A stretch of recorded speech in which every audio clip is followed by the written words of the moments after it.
já dando spoiler, esse é o nossa última série sobre ser cristão. Semana que vem a gente vai descansar, né? Porque vai ser correria. Graças a Deus por isso. E aí eu queria que a gente desse continuidade ao que a gente estava falando antes. Primeiro a gente falou sobre nascer de novo, a coisa mais importante para o cristão, nascer de novo. Depois disso, os frutos do novo nascimento. E agora a gente vai falar sobre mais uma coisa que eu acho extremamente importante para aquele que diz ser cristão ou para aquele que entende ser cristão. Depois de termos nascido de novo e agora vivendo segundo o Espírito e não segundo a carne, temos que voltar ao raciocínio e entender o porquê de agora vivermos dessa maneira.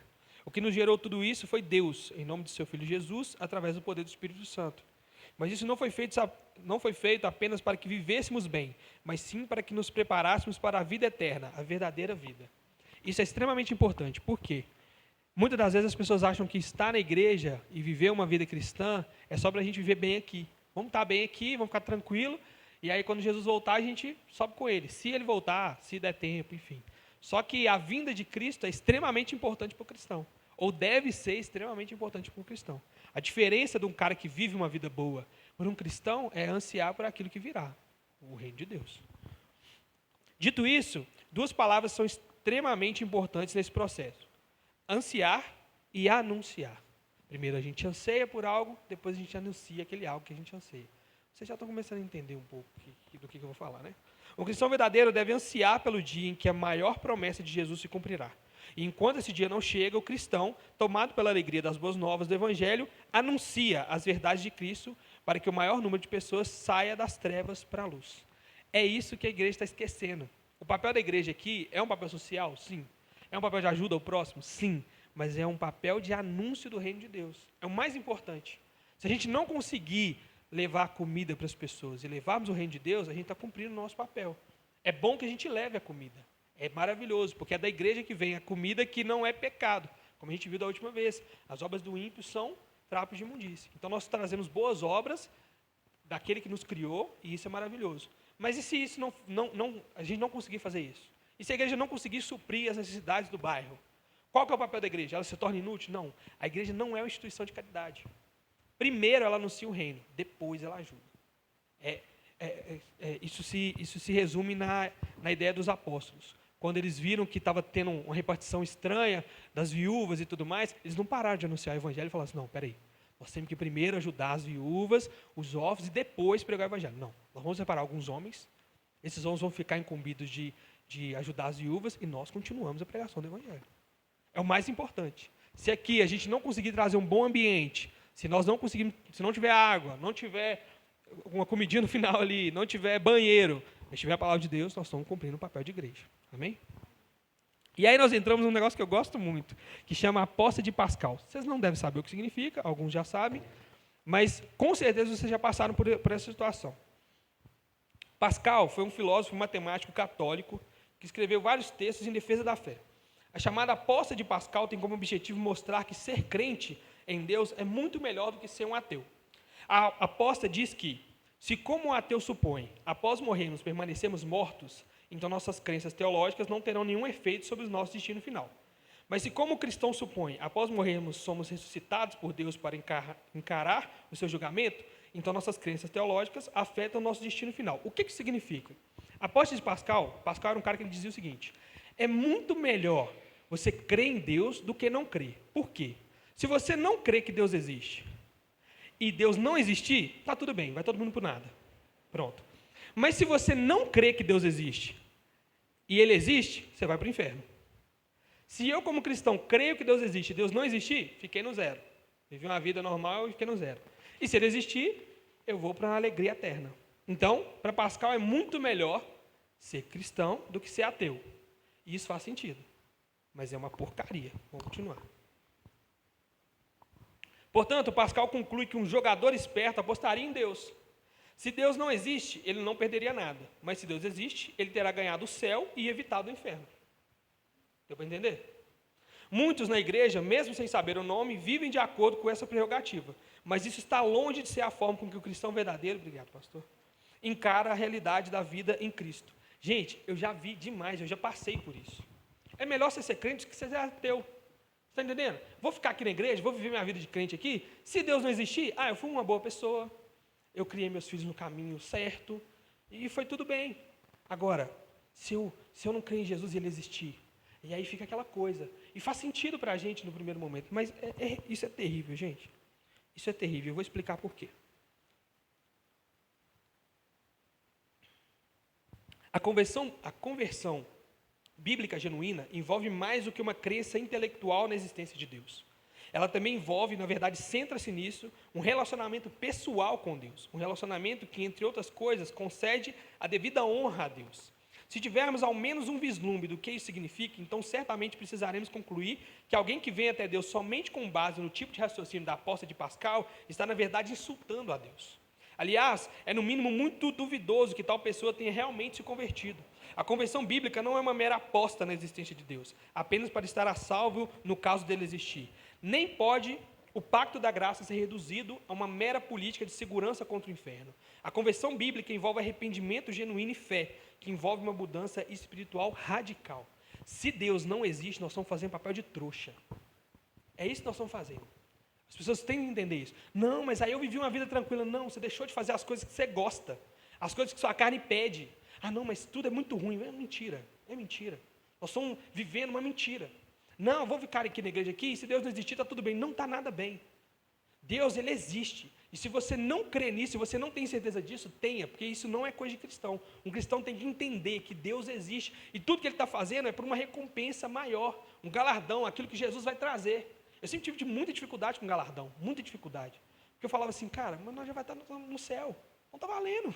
Está tudo bem, mas não está nada bem, sabe por quê? Se eu viver minha vida aqui só como um cristão médio, sem me interessar muito nas coisas do Senhor e falar assim, no final ele me salva, eu não honrei a Deus. Ele não pediu para eu fazer só isso, ele pediu para eu fazer muito mais, obras maiores, ele pediu para eu ir às nações, ele pediu para eu fazer as coisas e eu não fiz. Só porque eu falei assim, estou salvo, tá bom. Cara, isso não é amor, isso não é cuidado. E na hora que a dificuldade vier, esse Deus nem é tão importante assim. Não vale a pena, não vale a pena. A aposta de Pascal, ela é legal para aquele mundano. E é uma coisa muito ruim de se falar. Cara, vem para Cristo. Porque se ele não existir mesmo, qualquer coisa, você viveu uma vida boa. Não. Você deixou de viver coisas que você podia. Você se privou de coisas que você gosta. Não faz sentido. Um cristão ele tem que ter plena consciência de que Deus existe. E é galardoador daqueles que o buscam. A Bíblia fala isso. A gente precisa sair desse cristianismo raso. Muitas das vezes nós somos rasos porque nós temos uma ideia teológica rasa. As pessoas acham assim, teologia. Cara, todo mundo faz teologia. Estudo sobre Deus, entendimento sobre quem Deus é. Se você nunca viu nada sobre teologia e você tem algo a supor sobre Deus, você fez teologia. E está fazendo errado. Porque existe uma teologia certa. Eu já vi quantas pessoas eu já vi virando e falando assim, cara, mas a Bíblia tem várias interpretações. Não tem. A resposta é não tem, nunca teve. E nunca vai ter. Existe uma interpretação correta. Nós temos dificuldades em algumas coisas, mas em outras nós temos certeza absoluta. Não vem discutir trindade. Trindade é um termo extremamente bíblico e acabou. Não tem discussão. Mas aí eu entendo que o Espírito... Não, você não tem que entender nada, está lá, está escrito. Está claro, extremamente claro. Santa Ceia, é ou não é? Está claro, extremamente claro. Existem coisas que são extremamente claras e as pessoas começam a devagar. Por quê? Porque, ao final das contas, não é a Deus que elas estão servindo. Elas estão criando um Deus para que elas consigam servir Ele da melhor forma que elas querem. É isso que acontece com a gente. Eu não estou falando de pessoas distantes lá fora, estou falando de nós. Isso acontece. Eu tenho um problema com tal coisa, ou tal questão eu gosto e eu vejo que é errado. Eu estou lendo Romanos, eu tenho certeza que ao final de Romanos eu vou ter convertido. Certeza que Romanos 1 é um soco na cara. É um soco na cara. Não fala só de homossexualidade, não. Um soco na cara. E ele fala exatamente isso, que as pessoas elas buscam aquele Deus que encaixa nelas. A gente estava vendo um vídeo esses dias de uma mulher falando assim, olha, no nosso meio existem pessoas de outras religiões, existem pessoas que creem que o homossexualismo é errado, existem pessoas que creem que não é errado e está tudo bem. Não está tudo bem. Não está tudo bem. Isso não é o Evangelho de Cristo. O Evangelho de Cristo é correto. E às vezes isso acontece com a gente. O pecado da homossexualidade que eu estou falando aqui é um negócio... mas várias vezes a gente passa por isso. Cara, eu quero fazer tal coisa, mas eu sinto que é errado. Mas não tem nada explícito na Bíblia. E você vai achando a brecha na lei, o que não faz sentido, porque o legislador está acordado 24 horas. Ele está ali. E se você quer viver segundo a lei, é o que o Romanos fala, você vai ser julgado segundo a lei. É simples assim.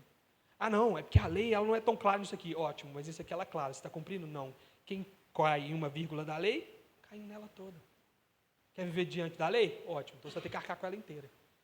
Eu não sei se vocês estão lendo o livro do Peregrino, e a gente está na segunda parte, e na segunda parte, quando o cristão ele desvia do caminho e vai até procurar uma cidade mais legalista, ele encontra com uma montanha muito, muito grande. E ele tem a sensação de que essa montanha vai cair sobre ele. E aí ele foge de medo. O que isso significa? Aquela montanha é o Monte Sinai. O que o Monte Sinai significa? A lei. A lei que não tem salvação nela não, filho. Tem condenação. Quando o cristão bate de frente com o Monte Sinai, com a lei de Deus, essa lei vai engolir ele. Ele não consegue cumprir ela toda. É impossível. Vocês estão entendendo? Às vezes as pessoas elas têm essa ideia de que, vamos viver do jeito que dá como cristão. E aí no final Deus faz uma média, os prós e os contras, o pró foi melhor, está dentro. Cara, isso não é servir a Deus. Isso não é viver de acordo com a vontade de Deus. Então eu quero dar um exemplo disso, né? Eu queria que vocês abrissem a Bíblia de vocês em 1 Coríntios 15, e nós vamos ler muito. Graças a Deus. Então eu já vou deixar aqui o nosso primeiro parecer sobre tudo isso. Não acreditem dentro de vocês na aposta de Pascal. Não acreditem dentro de vocês que está tudo bem a gente viver um cristianismo se Deus não existir. Tire isso de dentro de vocês. Nós precisamos crer efetivamente que Deus existe. Se você tem dúvidas, procura, vai atrás. Quantas vezes eu já vi cara que paga de ateu, por isso que eu não creio que existe ateu, é só gente à toa mesmo, que é o cara que vira e fala assim, cara, eu não creio em Deus, porque a Bíblia é cheia de erros. Você leu isso aonde? Qual que é a sua base? Você estudou quantos anos para você perceber isso? Se você não estudou, você só está replicando. Faz sentido. E uma coisa, você depender a salvação da sua alma em uma suposição é meio loucura. É meio loucura. Aconteceu a Covid, e aí teve aquela briga, vacina, não vacina, vacina, não vacina, e aí um cara na televisão estava falando, não vacina. Você vai confiar só nisso? E uma galera, do nada, falando, vacina. Você vai confiar só nisso? Tem que ir atrás, cara. Esse negócio da Covid serviu para a gente, o negócio da política também, serve para a gente falar assim, cara, nós temos que correr atrás, de saber. O jornal hoje não informa a gente direito, a gente tem que ir atrás, cara. E aí, questões da fé, esse negócio de Deus eu não sei. Você não sabe, corre, filho. Porque depende, a sua alma depende disso. Eu não vim para a teologia porque era um negócio só legalzinho, não, que era bacana eu entender. Não, a minha alma depende disso. A minha alma depende de entender se esse Deus existe ou não. A minha alma depende de entender o que eu preciso fazer. É o caso do cristão no livro do Peregrino. Minha alma está angustiada, eu preciso saber o que fazer com esse fardo. E não importa se a minha família não quer, não importa se a galera não quer, eu preciso saber. Eu li nesse livro aqui que nós vamos ser condenados. E aí, o que eu faço? Essa fome, essa sede que a gente precisa ter nos dias de hoje. E que tem desaparecido, por quê? Porque a gente está vivendo um cristianismo que está tudo bem. Vamos viver do jeito que está ótimo. Meus filhos estão dando trabalho, mas estão dentro da igreja. É um problema. É um problema que merece, joelho no chão, merece, joelho no chão. Percebi isso esses dias. Existem problemas que merecem joelho no chão. Merece você falar assim, Jesus, é nós aqui. Se não for nós, não é mais ninguém. Não tem como fazer, não tem o que fazer. 1 Coríntios 15, a partir do versículo 1. Irmãos, quero lembrá-los do Evangelho. Opa, peraí. Eu vou tentar colocar aqui para vocês. Está mais fácil. Eu abri minha Bíblia, irmão. Pai. 1 Coríntios 15, 1. Irmãos, quero lembrá-los do evangelho que preguei a vocês, o qual vocês receberam e no qual estão firmes. O Coríntios está firme, hein? Por meio desse evangelho vocês são salvos, desde que apeguem firmemente a palavra que preguei. Caso contrário, vocês têm crido em vão. Vamos ler de novo só esse pedaço? Por meio desse evangelho que Paulo pregou para eles, vocês estão sendo salvos, desde que se apeguem firmemente a palavra que preguei. Caso contrário, vocês têm crido em vão. Caso contrário, vocês têm vindo na igreja à toa. Caso contrário, vocês têm pagado de crente à toa. Caso contrário, a Bíblia debaixo dos seus braços está valendo de nada.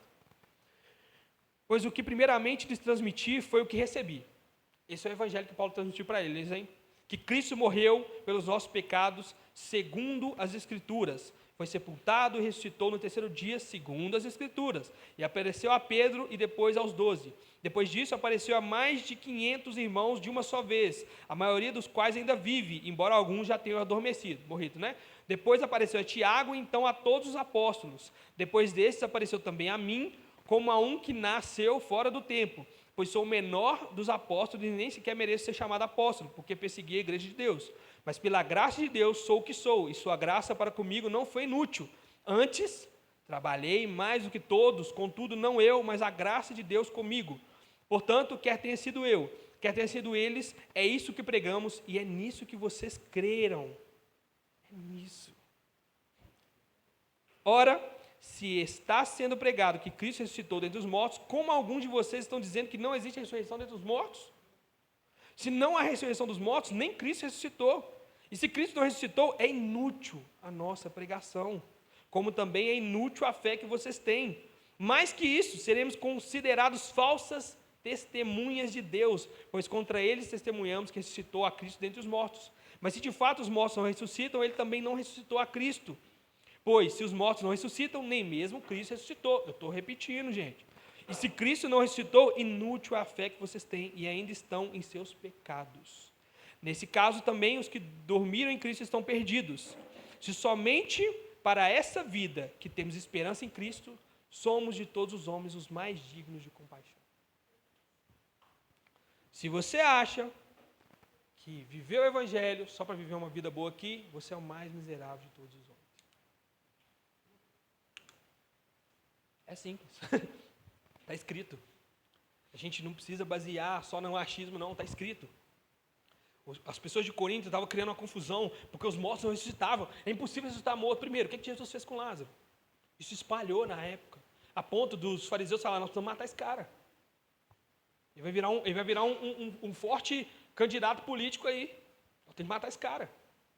E ele ressuscitou, apareceu a 500 pessoas, apareceu a igreja mais de uma vez. E é isso que Paulo está falando, cara, se vocês não creem na mensagem, é inútil a fé de vocês. Se vocês creem em Cristo só nessa vida, é inútil, não vale de nada. Cara, eu quero ir para a igreja, eu ouvi isso já, ninguém me contou, eu ouvi isso já. A pessoa virou para mim e falou assim, cara, eu tive uma colega de escola, eu tive uma menina agora e eu preciso ir para a igreja. Eu quero criar minhas filhas dentro da igreja. Eu quero ter minha família dentro da igreja. Eu pensei comigo assim, não vai dar certo. Não vai dar certo. Na primeira dificuldade, dane-se igreja. Interessa igreja. As pessoas problemáticas da igreja são essas, são as que querem a igreja. É isso aqui. É um clube legal. Se a igreja... gente, não existe mais Missão Ágape. Agora nós estamos fazendo aqui uma banda. Mesma coisa, não muda nada. A banda que está fazendo a vida mais feliz das pessoas. As amizades. Isso não é essencialmente errado. Vocês estão entendendo que o foco não pode ser esse. Se você está na igreja só porque a galera é legal, é inútil a sua fé. Se você está na igreja só para a sua família legalzinha, é inútil a sua fé. Se você está na igreja só para que você tenha um bom status, é inútil a sua fé. Cara, eu sou um cara bom, ótimo, tem gente no mundo muito melhor que nós. Muito melhor, é muito melhor. Dá um coro no nosso. E uma vez eu recebi essa resposta. O cara virou para mim e falou assim, na igreja tem uns caras bacanas, mas no mundo tem uns caras muito melhores. Eu falei assim, cara, mas os caras não é crente, então não resolve de nada. Não vale de nada. Para mim não vale de nada. Eu já falei aqui mais de 1000 vezes. Para mim não existe esse negócio. O cara é bacana, só falta converter. Falta tudo. Falta tudo. Está todo perdido, todo errado. Vai para o inferno bom. O cara bom, gente. Ô, gente, o cara bom. Vai para o inferno. Bom. Não é suficiente. E a gente está vivendo. As pessoas, às vezes a gente vive como se estivesse tudo bem. Está tudo tranquilo, gente. Quantas vezes Satanás colocou isso dentro de nós? Cara, eu estou vindo na igreja. Família, as brigas acabam. As brigas acabou. Lá em casa está maravilha, gente. Está tudo bem. A Bíblia fala para a gente examinar. Examina, cara. Talvez Cristo não quer só sua família bem. Eu vou dar o testemunho da minha conversão. A minha conversão foi regada de briga e confusão, velho. Depois que eu converti, lá em casa, o Satanás tomou conta. Você é doido, eu ia para o culto, eu voltava do culto, eu sentava debaixo da janela e ficava ouvindo meu pai e minha mãe falando mal de mim. Eu chorava, terminei de chorar, limpava as lágrimas e entrava, benção pai, benção mãe, vou para o quarto ali dormir, Jesus abençoe vocês aí. Cara, foi tenso. Mas foram os maiores momentos em que eu orei pela minha família. Os maiores. Hoje em dia, às vezes, eu até erro nisso. Para mim, está tudo bem. É perigoso, cara. É perigoso. Esses momentos são bons para você falar assim, opa. Às vezes, gente, nós somos pessoas muito desesperadas. Isso é normal. Estão passando por problema, dificuldade. E às vezes a gente só quer que aquela dificuldade passe. Só que a dificuldade, ela tem um motivo quando você é cristão. Quando você é do mundo, realmente é sem motivo. Você está estragando a alegria. Estou feliz. Tristeza. Não, acaba que você tem logo. Eu quero felicidade. Mas você não resolve nada. Vai jogando por debaixo do tapete. O cristão não pode ser assim. Dani é minha prova viva. Lá em casa deu uma confusão. Nós senta e resolve até resolver, filho. Não pode, não pode. Isso não pode passar, isso não pode deixar para depois. Ah, mas é coisa boba que amanhã estoura. Estava comentando com a Lena, estava comentando com o pessoal, quando nós casamos, era Covid. Então, tudo fechado. Tentamos fazer festa de tudo quanto é jeito, não deu, não estava dando. E aí eu sentei com a Dani. Falei, não está dando. Nós temos duas escolhas. Ou a gente casa agora no civil, pronto, casamos, estamos casados, beleza. Ou a gente espera a festa. Se a gente esperar a festa, eu não sei quando que vai acontecer, quando o casamento vai acontecer. E ela assim, não, pode ser só o civil. Opa, não responde agora não. Eu não quero ser cobrado disso no futuro. Eu não quero descobrir que isso era um sonho seu, que eu podei porque para mim está tudo bem. E realmente para mim está tudo bem, eu nunca tive esse sonho. Então você vai para casa, você pensa, e se isso não for o seu sonho, a gente marca o casamento civil e casa. Por quê? Eu não quero a consequência disso lá na frente. Eu não quero que daqui a uns anos ela fale assim, mas também você não me deu uma festa. E aí começa a confusão. Tem briga, tem confusão, tem que acontecer. A Bíblia fala que Jesus veio trazer espada. Sabe o que é espada? Sabe o que é espada? Espada é assim, gente, pessoal que bebia comigo, converti meus brother. Já era. Você achou que eu ia ser Zé ré da vida? Já era. Sabe as conversas que vocês me chamavam? Não quero mais, estou saindo dos grupos aqui, viu? Eu conversei isso com os meninos esses dias. A gente tem que se indispor com as pessoas. Indispor. Mano, vou não. Por quê? Porque eu não quero não. E tá tudo bem, gente. Você não deixa de ser amigo de ninguém por causa disso não. E se você deixou, a pessoa não entendeu quem você é. Eu quero ter amigo que eu posso virar e falar assim, não, mano, hoje eu não vou não. Por quê? Porque eu não quero não. Eu quero descansar. Estou cansado. E tá tudo bem. Mas não, nós somos crentes, nós temos que dispor. Não tem que ir. Nós temos que nos dispor com o nosso Pai. Essa é a maior disposição. A maior disposição. Eu preciso me dispor com o meu Pai. Como que eu me dispor com o meu Pai? Fazendo a vontade do meu Pai acima de qualquer outra vontade, principalmente da minha. Principalmente da minha. Eu vivo falando, a casa da minha avó, lá em Belo Horizonte, eu chego lá, ela começa a falar negócio de santo, eu falo com a avó, sai dessa loucura, imbecilidade, vó. A senhora não tem idade mais para perder tempo com essa porcaria, não. Estão te enganando, estão roubando seu dinheiro. Tem meu primo aqui, com problema de cabeça aqui, a senhora tem que ajudar o povo daqui de dentro de casa, não é lá fora, nessa igreja de vagabundo, não. Aí vem minha tia depois. Ô, Ju, ela já está de idade, senhor. Deixa ela. É porque ela está de idade que eu não posso deixar ela. Ela vai amanhã e aí? Foi para onde? Cara, perdeu o tempo dela. À toa. À toa. E algumas coisas dão fruto. E talvez você vai virar e falar assim, nossa, Ju, mas o jeito de você fala, gente, esse é meu jeito com a minha avó. É eu e minha avó. Com outras pessoas é de outro jeito. Mas eu e minha avó, a gente conversa assim sempre. Minha avó sempre foi uma pessoa muito direta comigo. Então eu posso ser muito direto com ela. E por quê? Para a salvação da alma dela. Ah, mas isso vai se indispor. As pessoas à volta não vão entender. Eu não posso fazer nada. Eu não quero a minha avó ir para o inferno. E eu tô correndo o risco, estou assinando embaixo esse risco, de me indispor com ela de vez em quando. Chatear. Dentro dessa mesma casa eu tenho uma prima, casada com meu primo, que ela pergunta as coisas bíblicas, que ela recebe as respostas. Muitas das vezes ela não gosta. Já houve épocas em que ela ficou chateada, hoje ela entende, graças a Deus. Mas hoje nós somos muito amigos, porque lá atrás eu falava com ela, está errado, não faz, está errado, não faz isso aqui não. Não tem nada a ver com o evangelho não, não tem nada a ver com o cristianismo não. Ela não pediu? Está aí a resposta. Hoje nós somos extremamente amigos, tudo ela pergunta. Mas e se não fosse? E se isso fizesse só a gente se indispor? Ótimo, eu honrei o meu Deus. Foi me perguntado, eu respondi. Vamos bem. Continuando.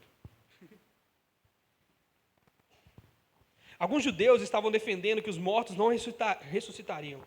Tem tempo, obrigado. Isso iria ao encontro, não só a tudo que Jesus fez, mas ao próprio Jesus que ressuscitou dos mortos. E mais, isso afetaria todo o sistema de reconciliação com o Criador. Entenda, se você tem dúvidas sobre a existência de Cristo e está vivendo na igreja, isso vai de encontro a tudo. A tudo. Por que você faz o que você faz? Por quem que você faz o que você faz? Não faz sentido. Isso vai de encontro a tudo. Por que várias pessoas estão bem na igreja, estão tranquilas, estão ali na cadeirinha, e bate palma, e chora, e bacana, e na hora que o problema acontece, vai embora? Por quê? Porque se choca com a realidade dela. Ela quer uma coisa e Deus quer outra. Às vezes, nunca teve confusão na sua casa, até se converter. Aí começa a confusão. Por quê? Porque tem sujeira que precisa sair debaixo do tapete. Tem que sair, cara. Tem coisa que precisa sair fora. Tem coisa que precisa ser mudada. Lá em casa, nós somos um povo muito direto, sabe? Eu chego em casa, eu dou bênção, a mãe está assim, escovou o dente? Nem me responde. Não, mas escovei não. Ah, escovou o dente. Deus te abençoe. Nós somos direto. E minha mãe sempre falou comigo assim, se eu não falar com você, ninguém vai. Se eu não te contar o que está acontecendo, ninguém vai. Eu prefiro que alguém vire para mim e fale assim, seu dente está sujo. Do que uma pessoa que está conversando com você. E aí você vai embora, você viu que o dente está sujo. Pois é, você não avisou, cara. Vou ficar com o dente sujo pro resto da vida. É feio, cara. É feio. Então eu cresci sendo direto. E é um choque, às vezes. Porque depois de um tempo, claro, a gente vai aprendendo que tem formas de chegar. Ótimo. Mas a verdade não pode deixar de ser dita. O que estava acontecendo era, gente, não existe esse trem de ressurreição dentre os mortos. Ah, é? Então, se não existe ressurreição dentre os mortos, Cristo não ressuscitou. Então, vocês estão em pecado ainda. É um problema muito maior. É muito maior. Ah, não sei, não é tão importante assim esse trem de Espírito Santo. Vamos ver? Se o Espírito Santo não é Deus, a Bíblia chama o Espírito Santo de Deus. Não é a Bíblia mentirosa, porque ela está chamando um cara que não é Deus de Deus. Então, se esse pedaço da Bíblia é mentiroso, todo o resto da Bíblia entra em desacordo. Aí já era. Aí nós destruímos a Bíblia, não destruímos a sua crença. Já era. Como que você vai crer num Deus que mente na palavra dele? Tinha a mãe de uma colega minha que falava assim, é difícil, sabe? Porque a Bíblia foi escrita por vários homens, pode ter sido alterada. A resposta é sempre a mesma. Você estudou isso onde? Está escrito isso aonde? Só de achismo? Porque eu nunca vi esse mesmo crivo com outras coisas. Nossa, é mesmo, né? Bem que eu sou sagitariano, eu sou uma pessoa meio difícil, meio complicada. E isso aí não erra, não. Na Bíblia...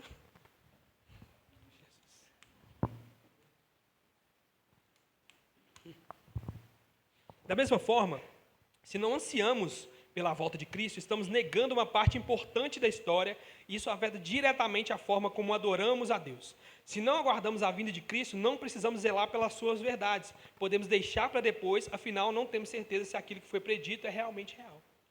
Você já parou para pensar nisso? Eu não ligo muito para a volta de Cristo, não. Então não tem por que você fazer nada aqui. Porque talvez ele venha, talvez ele não venha. Então talvez você faça, talvez você não faça. Está tudo bem, é elas por elas. Por que você corre, por quem que você corre? Eu acho que esse é o tema. Por quem que você corre e por que você corre? Está correndo por causa de quê? Está vivendo por causa de quem? Eu vivo para que minha família seja feliz. Tem outros lugares, velho. Aqui provavelmente não é um lugar. Aqui nós queremos sua família salva. Se isso vai trazer felicidade, vai trazer felicidade. Isso eu estou certeza. Ou nessa vida, ou na próxima. Mas vai. Mas vai. Paulo continua no versículo 32. Opa, Jesus. Vamos lá. 1 Coríntios 15 ainda, versículo 32. Olha, gente, Paulo, desce a lenha nesse povo. Desce a lenha. Olha para vocês verem, gente. Se foi por meras razões humanas que lutei com feras em Éfeso, que ganhei com isso? Se os mortos não ressuscitam, comamos e bebamos, porque amanhã morreremos. Vale nada. Isso daqui é triste. Porque isso daqui mostra que, ao você não ligar para a vinda de Cristo, não ansiar para a vinda de Cristo, você está negando todos aqueles que morreram por causa de Cristo. Toda a história do cristianismo é jogada em terra. Por que esse cara foi atacado por leão à toa? Eles acreditavam num trem, numa coisa. Sabe o que alguns judeus acreditam? Até os dias de hoje, que tudo foi uma armação, que esconderam o corpo de Jesus.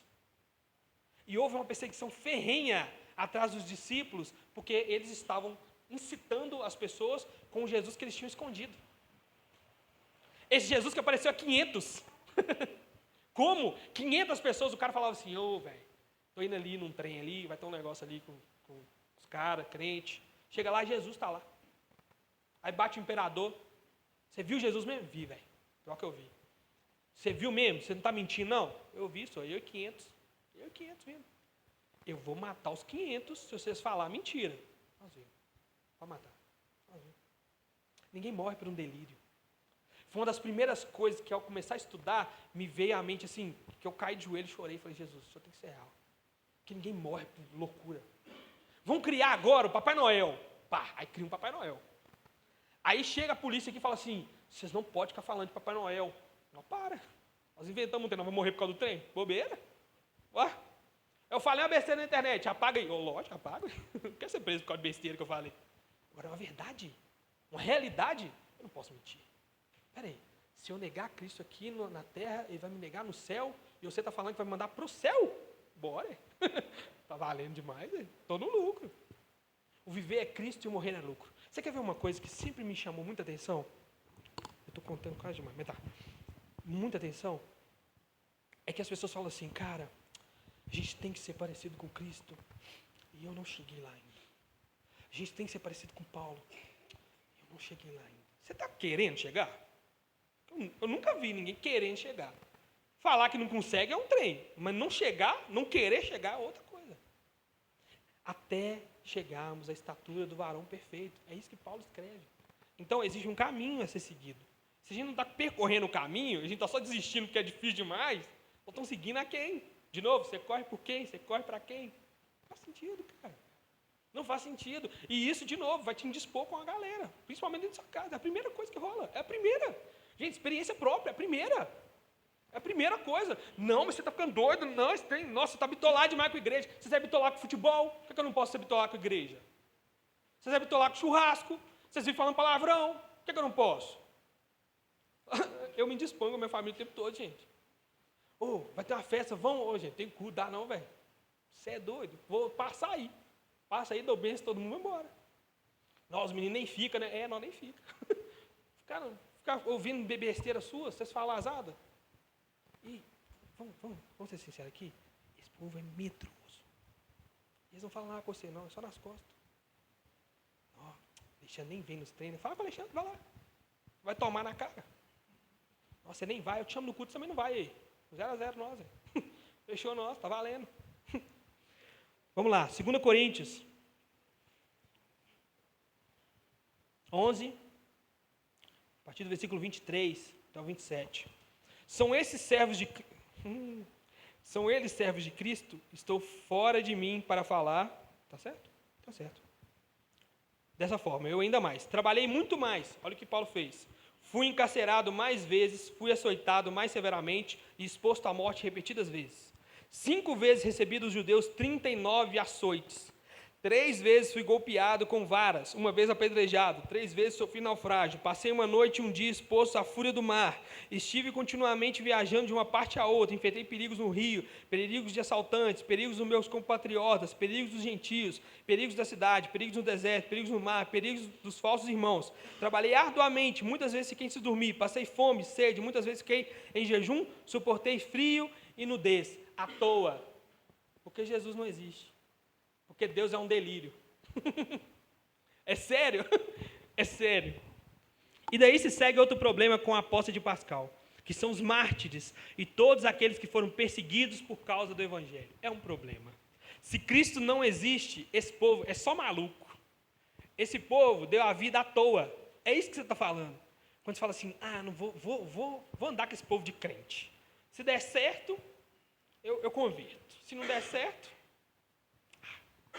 tudo bem. Pelo menos a minha família foi abençoada. Pelo menos está todo mundo tranquilo. Não. Se Cristo não existe, isso foi inútil. Paulo correu inutilmente. Se Cristo não existe, pessoas estão morrendo agora pelo Evangelho à toa. Eu não posso falar isso. Eu não posso. Vocês sabiam que esse argumento é o maior argumento contra o ateísmo? O maior. Ótimo. Cristo não existe. Então essa cambada está morrendo à toa. É isso que você está falando? Estão abrindo mão de tudo à toa. Por besteira, por um delírio. As pessoas morreram. Procura no YouTube, no Facebook. O YouTube apagou essa pregação, tá? Não existe no YouTube, existe no Facebook. A pregação se chama Arão ou Mohamed, o líder da Mais Missões na Lagoinha. Ele contando a história de Mohamed, ele não pode citar o nome, porque o cara estava sendo perseguido, em que a família dele foi estuprada, depois que ele converteu. O cara era muçulmano, foi para a África do Sul para pregar o evangelho, que lá pode, né? E aí, para refutar o cristianismo, ele teve que ler a Bíblia. Aí chegou em Mateus, não aguentou não. Deus tem que existir, cara. Se converteu. Voltou para casa, foi excomungado pelo pai, e se aparecesse lá de novo era morto. E vive até, não sei se ele está vivo ainda, né? E a família dele foi estuprada, os filhos iam para a escola, na volta eram apedrejados. E num estupro da esposa dele, os caras mandando ele negar a Cristo, porque, entendam, países médios, não é pecado, não é pecado que fala, não é proibido você ser cristão. É proibido você se converter ao cristianismo. Proibido, por lei. Se ser cristão, tudo bem. Ninguém comunga com você não comunga com ninguém, fechou. Mas você se converter, aí é crime. E aí, quando ele se converteu, as igrejas também não queriam aceitar ele, porque achavam que ele estava mentindo, porque, né, vai que ele entra lá de penetra e mata alguém. Então, assim, viveu sozinho, cara. E nisso tudo virou missionário, maluco. E aí, no estupro da esposa dele, 2 homens segurando ele, mais 3 estuprando a esposa. E na hora que ele ia falar alguma coisa, ela falou, não abre a boca. Cristo sofreu muito mais do que nós. Não abre a sua boca. À toa. À toa. Não faz sentido, gente. Mateus 19. Eu falei que eu não ia chorar, não. Mateus 19. 27. Então Pedro lhe respondeu, não... Oh, isso é Jesus, tá? Nós deixamos tudo para seguir-te. Que será de nós? Jesus lhes disse, digo a vocês a verdade. A verdade. Por ocasião da regeneração de todas as coisas, quando o Filho do Homem se assentar ao seu trono glorioso, vocês que me seguiram também se assentarão em 12 tronos para julgar as 12 tribos de Israel.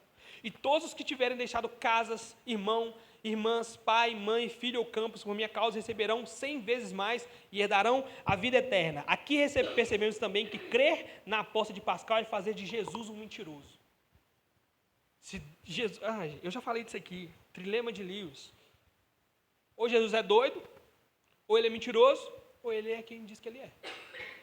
É um doido que achava que era Deus e não era. É um mentiroso que sabia que não era Deus, mas falava que era. Ou ele realmente é Rei dos Reis e Senhor dos Senhores. Não tem outro. E se ele é realmente Rei dos Reis e Senhor dos Senhores, nós precisamos viver por esse cara. Nós precisamos gastar a nossa vida por esse cara. Não é só falar assim, legal, ele morreu por nós. Nossa, vamos viver aí a vida boa. Não é, cara, não é. O fato é que em 100 anos, muitos de nós teremos o fatídico encontro com Deus. Logo, seja a volta de Cristo no juízo final, seja a sua volta através da nossa morte, a volta de Jesus é iminente, ou seja, que ameaça se concretizar, que está a ponto de acontecer, próximo e imediato. Ele voltará assim como prometeu. Vocês estão entendendo que você só precisa adorar a Jesus por no máximo 100 anos? Daqui a 100 anos nós vamos embora, gente. Tem ninguém que não. Se chegar lá. Mas Jesus, minha avó falava e Jesus não voltou. Voltou para ela.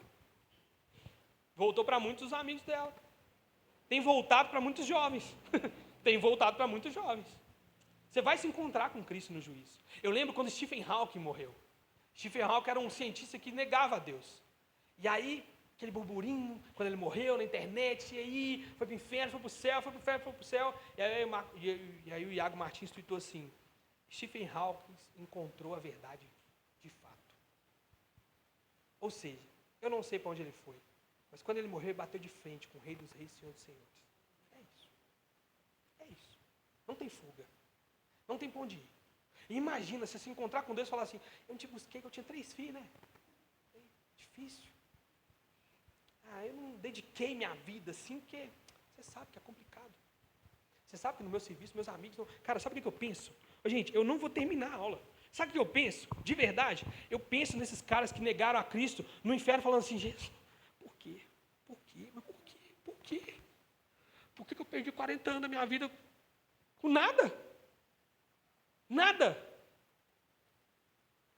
Sabe o Cazuza? Cazuza foi grande, velho. Cazuza foi o cara. E aí a música dele fala, os meus heróis morreram de overdose.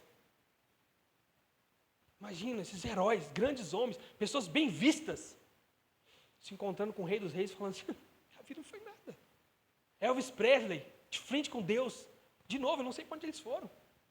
Mas tudo se torna nada. Se você foi famoso, se você não foi famoso, se você ganhou, se você perdeu, não importa. Nada interessa. Deus, eu lutei pelo meu casamento. Não interessa. Não interessa. Em face de Deus, só interessa uma coisa. Quem é você? Eu te conheço. Se eu não te conheço, aparte-se de mim. Ser conhecido por Deus, cara. Ser conhecido por Deus. É isso que interessa. Não interessa se você teve cargo ou não. Não interessa se te reconheceram ou não. É isso que me mantém feliz. É isso que me mantém feliz. Não interessa se eu sou bonito, se eu sou feio, se eu tenho carro, se eu não tenho. Não interessa. Quando eu me encontrar com Cristo, não importa se eu tive o carro do ano ou se eu não tive carro nenhum. Não interessa se eu fui o cara mais bem... Não me interessa. Quando eu vejo um artista, uma pessoa muito famosa, eu penso, cara, não me interessa. Quando ele se encontrar com Cristo, eu falo assim, então eu corri a vida inteira por nada. As pessoas crescem com o sonho de serem famosos, e para isso elas fazem de tudo. E chega lá, não valeu de nada. Por quê? Porque não é suficiente pensar no céu. E aí não é só a tristeza, gente, de ir para o inferno. É a tristeza de não ter honrado o Rei dos Reis e Senhor dos Senhores. E é uma tristeza que nós podemos passar, tá? Talvez você não passe a tristeza de ir para o inferno, mas você vai passar a tristeza de não ter honrado a Deus de forma que você deveria. E aí você vai virar para mim e falar assim, ninguém, ótimo, mas alguns correram, alguns se dedicaram. Paulo é um deles. Com certeza Paulo chegou diante de Cristo e falou assim, eu não sou nada, eu não peço para porcaria nenhuma. Mas é muito mais do que eu, e fez. E está bem? Não está bem, cara. Não está bem. A gente se contentar em ser um filho meia boca de um Deus grande. Não está bem. Paulo finaliza o capítulo 15 de 1 Coríntios dizendo, portanto, meus amados irmãos, mantenham-se firmes e que nada os abale. Sejam sempre dedicados à obra do Senhor, pois vocês sabem que no Senhor o trabalho de vocês não será inútil. Não é à toa. Nada é à toa. Apote Pascal é idiotice. Nada é à toa. Você não crê em Cristo à toa. Você não abre mão da sua felicidade à toa. Você não se dedica à toa. Nada é à toa. Você pode não ser reconhecido aqui, mas nada é em vão.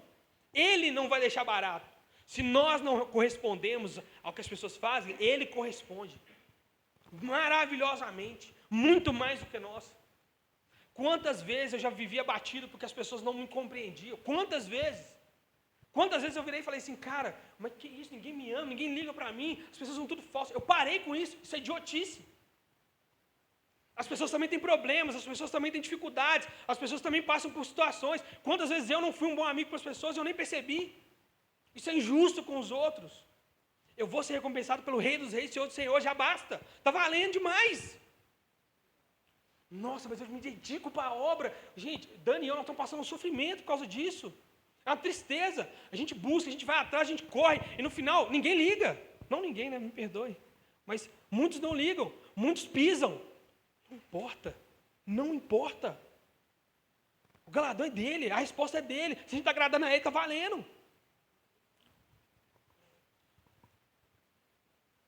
Se nós passarmos por uma perseguição, a igreja brasileira não aguenta. Não aguenta. Mas eu aguento. Eu aguento. Eu aguento. Eu. Não por causa de mim, não porque eu sou forte, mas porque Cristo merece. O mínimo. Isso é o mínimo. Isso é o mínimo. Nossa, Gil, mas aí você não sabe a situação. Eu estou orando a Deus para que eu consiga. Eu quero aguentar, eu quero ser um dos valentes. Eu quero. Eu preciso correr para isso. Eu preciso viver para isso. Cara, eu falo, estuda, preocupa. Gente, eu penso hoje, os pais, vocês que são pais, você chega para um menino novo e fala assim, gente, estuda. Você não vai ter futuro, não vocês vão estudar não, caramba. Aí os meninos só posterga. Não faz nada com nada, só mossega. No final vira o quê? Nada. E pode virar nada empresário, tá? Um nada empresário, um nada chefe de empresa, um nada, vira um nada. É dono de franquia, mas não arruma, casou 10 vezes. É um nada, é um nada. Você criou uma porcaria, um pedaço de nada. Imagina o reino de Deus. Nós estamos falando, estuda, lê, gasta a sua vida, pelo amor de Deus. Depois, né? Nós somos assim, gente, é natural. Quantas vezes eu já ouvi a mesma pergunta, como é que a gente cria vontade de ler a Bíblia? Não cria, lê a Bíblia. Tem que criar vontade, não. Gente, eu não como verdura. Quando eu tiver menino, eu vou ter que comer verdura. Eu estou ferrado, velho. Mas eu vou ter que. Eu vou virar para o menino e falar assim, não come não. Eu não como. Tem que comer, velho. E eu estou preparando meu psicológico para isso. Não faço não, velho. Nossa, Jesus, ore por mim, pelo amor de Deus. Nossa, a batalha é grande, meu filho. E aí nós chegamos à grande comissão. Se nós aguardamos por algo, nós precisamos anunciar esse algo. A nossa vida anuncia esse algo. E eu sei que seu coraçãozinho vai virar para você e falar assim, mas a gente anuncia, se preciso, use palavras. Que frase horrorosa. Horrorosa. É necessário usar palavras. Não, eu vou ser uma boa pessoa e as pessoas vão ver a luz de Jesus. Não vai ver nada não. Tem gente boa lá fora. Já falei. Nós, gente boa, né? Robinho, gente boa, né? Pode ser qualquer coisa. Pode ser uma boa criação. Pode ser porque você não quer dar trabalho para ninguém. Cristo Jesus é responsável. Cristo Jesus. É o Cristo que vive em nós que é responsável por isso. Isso tem que ser evidenciado. E eu vou correr, porque 10 minutos. Depois que ressuscitou, Jesus apareceu aos 11 apóstolos e os enviou para pregar o evangelho ao mundo todo, fazendo mais discípulos até o fim dos tempos. Mateus 28, né? Isso é chamado de a grande comissão. Charles Spurgeon diz que o primeiro instinto de um homem convertido é tentar converter a outros. Se você não tem nenhum desejo de levar outros para o céu, você mesmo não está indo para lá. Você descobre a cura do câncer, guarda. Você não quer salvar ninguém. Você descobre um tesouro que pode salvar um país e você cala. Gente, se você procura um chamado exclusivo e pessoal, sabe que existe além disso um chamado universal. E faz todo sentido, já que como cristão você acaba de descobrir a melhor verdade de todas. É em paralelo com a cura do câncer. Nós estamos aqui trocando ideia, aí nós descobrimos. Aí nós cala. Milhares de pessoas morrendo de câncer. Só para nós. Cara. Quem esconderia a cura de um câncer? Quem negaria o pão aos famintos? Quem, tendo boa índole, deixaria o outro em grande sofrimento enquanto se deleita em leite e mel? Com certeza, alguém que se diz seguidor de Cristo não faria algo assim. Como obedecer à grande comissão? 3 coisas. Falando sobre Jesus, estudando a Bíblia, ser discípulo e estudante da palavra de Deus, você pode partilhar o que você aprendeu com os outros. Eu estou correndo. E ajudando na igreja. A igreja é o lugar onde crentes aprendem a ser discípulos e há sempre muito trabalho para se fazer. Você está fazendo, é a grande comissão. Trabalhando, indo, atrás. Meu serviço é extremamente importante, mas tem coisa muito mais importante. Muito mais importante. Estou disposto a perder meu serviço? Estou. Não vale nada, não. Estou disposto a perder qualquer outra coisa? Estou. Tem que estar, cara. Tem que estar. O cara deu a vida. O cara não deu um Ford Ka por você. O cara não deu nada. Ele deu a vida dele por você. E entendendo isso. Gente, se você não consegue levar o evangelho, é porque você não entendeu o evangelho. E está tudo bem, dá para entender, dá tempo. Nós temos tempo, velho. Às vezes a gente fala uma verdade dessa e as pessoas falam, eu não sou crente, ótimo, você descobriu. Agora vamos ser crente? Dá para ser, cara. Dá tempo. Nós estamos apontando um caminho. Nossa, depois de ouvir todas essas verdades, eu percebi que eu não sou crente. Quantas vezes eu já vi gente falando isso comigo? Eu não sou... Não interessa, você tem que correr, meu filho. Você perdeu tempo demais. Eu me converti com 20 anos. Eu perdi 20 anos. É tempo demais. Sendo idiota. Não é possível continuar a vida sendo idiota. Agora que eu descobri que olha, não sou. Olha, está vindo na igreja à toa. Olha, meu Deus. Meu Deus. Gente, a primeira oração que teve na igreja, eu falei, Jesus, eu tenho que ser homem nesse trem aqui, velho. Peguei na mão dos irmãos e falei, gente, eu tenho que amar esse povo. Coisa que vem do Senhor, do céu. Você vê a ação, você vê. É um anseio por fazer a vontade de Deus e um anseio por anunciar essa verdade, que é isso que liberta. Muitas das vezes, a resposta para os problemas é Jesus. E as pessoas falam, nada, é a resposta. Vou ficar te dando placebo, eu vou ficar te dando metiolate para curar câncer. Meu filho, tem que fazer os negócios, processo. É difícil mesmo. Conclusão. O nosso cristianismo não pode se basear em um talvez, onde nada se ganha e nada se perde. O verdadeiro cristão é aquele que tem convicção de que o que a palavra de Deus diz acontecerá e que de agora em diante caminhamos rumo a esse final glorioso ou vergonhoso. Não podemos ignorar as verdades bíblicas se queremos uma fé firme. Eu queria finalizar com Apocalipse. Hoje foi cansatinho. 22:12. Jesus.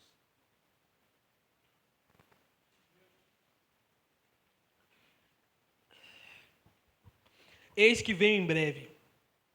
A minha recompensa está comigo e eu retribuirei a cada um de acordo com o que fez. Eu sou o Alfa e o Ômega, o princípio e o último, o princípio e o fim, na verdade. Felizes os que lavam as suas vestes e assim têm direito à árvore da vida e podem entrar na cidade pelas portas. Felizes são aqueles que prestam atenção nas mensagens desse livro e as obedecem. Não basta a gente viver um cristianismo intelectual. Não basta a gente viver uma fé de, nossa, muito top a galera da igreja. Não basta. O cristianismo é tudo ou nada. É tudo ou nada. Não dá para ser cruzeirense atleticano. É tudo ou nada, velho. Não dá para você defender os dois senhores. Você vai acabar negando um e vai acabar dando glória para outra. Dá uma confusão isso aí. E dá tempo. Eu queria finalizar falando isso. Dá tempo. Dá tempo de você pedir a Cristo para você ser nascido de novo. Dá tempo de você começar a pensar nas obras que você tem praticado, se são obras que vêm do Espírito ou coisas para aparecer. Dá tempo de você ansiar por esse Cristo, querer, ter vontade de ter Deus, de abrir mão de tudo por causa desse Jesus. É clichê, gente, mas Abraão e Isaac ensinam isso. Entrega o trem, que devolve. Não entrega. Entrega. Entrega achando que vai devolver para você ver. E arranca. Ele arranca. Eu já fiz isso. Mas ele devolve. Ele devolve. Uma bênção dada no momento errado é maldição, e realmente é. Nossa, eu estou aqui doido para que minha família esteja em Cristo. Está todo mundo bem aqui? Você para. Você só para. Não, é luta mesmo. Nós vamos lutar até converter. Converti um. Falta 99, família. Um. É eu e um. Quebrando o pau, nas dificuldades, discordando, falando que não pode, que não vai. Confusão. Em Cristo Jesus. Amém. Mas esse povo vai para a fé. Eles vão. E se eles não for para a fé, eu falo, Jesus, eu vou para a fé. Eu estou com o Senhor. Eu estou com o Senhor. Jesus prometeu, gente. Ele prometeu. Ele prometeu. E no meio do caminho, às vezes você vai abandonar. Pai, mãe, irmão. Fazer o quê? Orar, cara. Pedir a Deus para que essas pessoas se convertam. Mas não perder a nossa salvação. Tá caminhando, ver as pessoas para trás e falar, Jesus, salva elas, mas continuar caminhando. Que se eu parar para ajudar, aí cai os dois, aí arrebenta os dois, aí vai todo mundo embora. Vocês estão entendendo? Gente, eu tenho mais para falar e eu não tenho mais o que falar. Ao mesmo tempo. É tanta coisa que a gente precisa viver. É tanta coisa que a gente precisa abrir mão. É tanta coisa que a gente precisa tomar decisão. Decisão. Hoje é um dia de decisão. Hoje é um dia de decisão. Eu vou viver para esse Jesus. E se quem não quiser, vai para lá, meu filho. Eu quero Jesus. Para finalizar. Quantas vezes a gente vê as pessoas mais velhas sendo assim? Irmãs, irmãos que falam na cara. Tudo encaixa Deus no trem. Aí você fica assim, nossa, fica até constrangido. Amém, glória a Deus, em nome de Jesus. A mulher vai pedir pão, dá um pão em nome de Jesus. Aí você fica assim, não, para quê? Para quê? Não vive para ela mesma, não vive para ele mesmo. Vive para Cristo, tudo é para glorificar Ele. Às vezes a gente acha até exagero, porque a gente não entende essa alegria. Essa é a verdade. Toda vez que você achar exagerado algo assim, você fala assim, é porque eu não entendo essa alegria. Porque eu não entendo o que é estar em Cristo a ponto de ser alegre desse tanto, a ponto de falar dele nesse tanto, eu não entendo. Me ensina, Jesus, a entender. Vamos orar?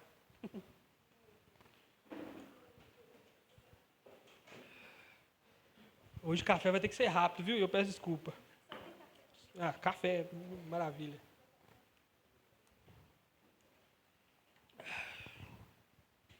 É um assunto muito amplo para falar e ainda maior para viver. Ainda maior. Mas, já que o Evangelho são boas novas, a boa nova é que é Ele que nos dá força para isso. É Ele que nos auxilia para isso. É dele que vem a disposição. Se você não tem vontade, vai sem vontade, Ele te dá vontade lá. E se Ele nunca te der vontade, valeu a pena, porque você está fazendo pelo Rei dos Reis e Senhor dos Senhores. Coloca a mão no seu coração.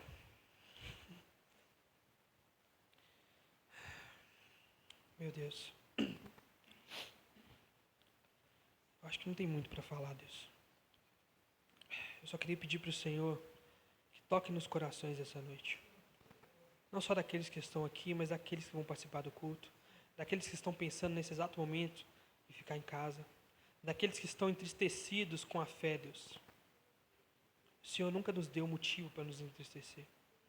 Os motivos são sempre vindos do mundo, Deus. Sempre vindos das nossas frustrações pessoais e egoístas. Que o Senhor restaure as famílias. Que o Senhor modifique os lares. Mas começa por uma pessoa, Deus. Começa por um coração, Deus. Um coração disposto. E se não existir nenhum coração disposto, disponha um coração, Deus. Nós queremos as famílias restauradas, Deus. Nós não queremos só uma igreja bonita. Nós não queremos só um arraial bacaninha, Deus. Nós não queremos só ser bem vistos pela sociedade. Nós queremos ser cristãos, Deus. Nós queremos seguir ao Senhor, servir ao Senhor, abandonar tudo pelo Senhor. Que isso aconteça essa noite, Deus. Que a gente abandone tudo pelo Senhor essa noite. Que a gente abandone as nossas vontades essa noite. Que a gente abandone aquelas coisas que tem nos colocado para baixo essa noite. Que a gente abandone aquilo que nos tem afastado do Senhor essa noite. E eu peço, Senhor, que se a gente abandonar algum ente querido, que esse abandono seja para que essa pessoa se converta, Deus. O Senhor é poderoso para fazer mudanças quando o Senhor quer. Então muda os corações, Deus. Muda a mente das pessoas. Faz a gente entender que as perdas, na verdade, são vitórias, Deus. São alegrias que vão vir no futuro. Tira da gente o imediatismo das coisas acontecerem agora diante dos nossos olhos. Nós queremos louvar o Senhor de verdade. Nós queremos crer no Senhor de verdade. Cuida do nosso coração, Deus. Cuida do nosso coração. Em nome de Jesus. Amém.